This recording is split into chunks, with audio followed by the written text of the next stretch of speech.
Welcome to the Mandali Retreat Centre in northern Italy. Mandali opens in 2017 and is situated on a mountain top beside Lago d'Orta, which is about an hour's drive north of Milan.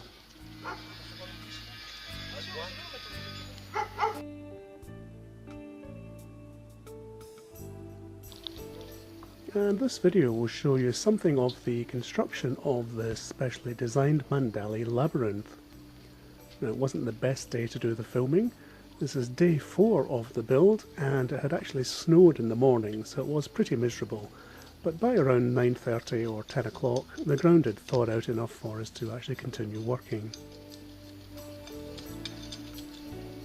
As you can see, the walls are coming on nicely.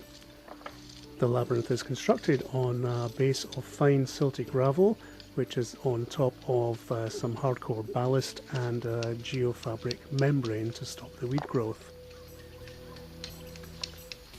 In the distance here you can see the main Mandali temple building, and coming up on the left is some of the accommodation, beyond which you would have a lovely view of the lake had it not been snowing.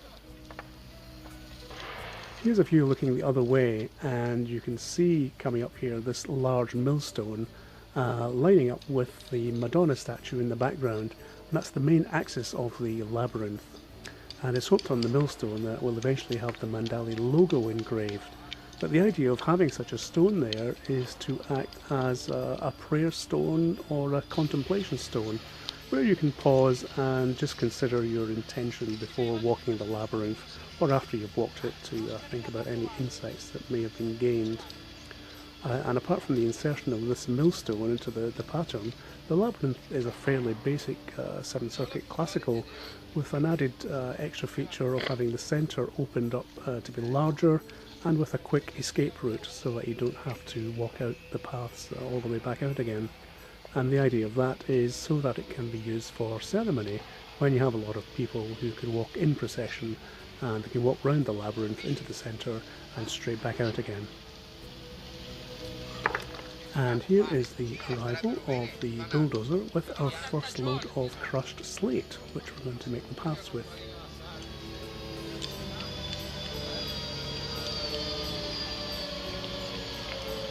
Oh wow, slate! Now, slate isn't actually that common in this part of Italy, so we had to ship this in from elsewhere.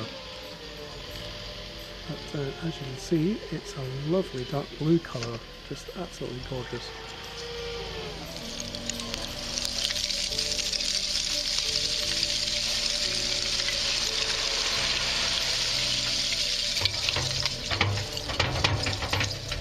And yes, Antonello, some of these pieces do look rather large, so I can see we're going to have to do some extra crushing on this.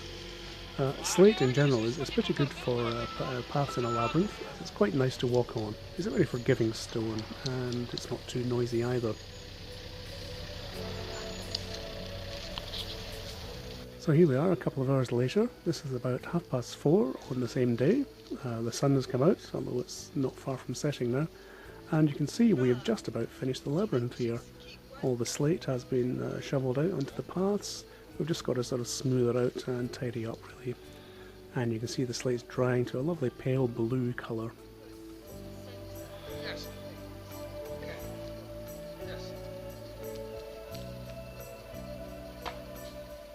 Here's a quick shot of the finished labyrinth at sunset.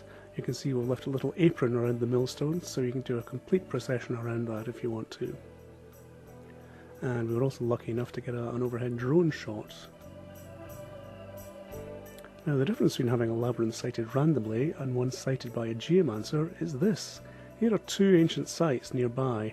One is a triple-banked hill fort, and the other is a chapel down the hill dedicated to St. Mary. And the labyrinth is bang on a line between them. I didn't know that at the time.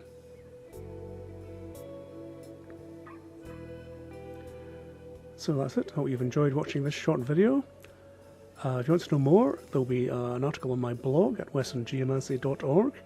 Check out the Mandali website as well, and hopefully you'll be lucky enough to visit there one day. Thanks for watching. See you in the next one.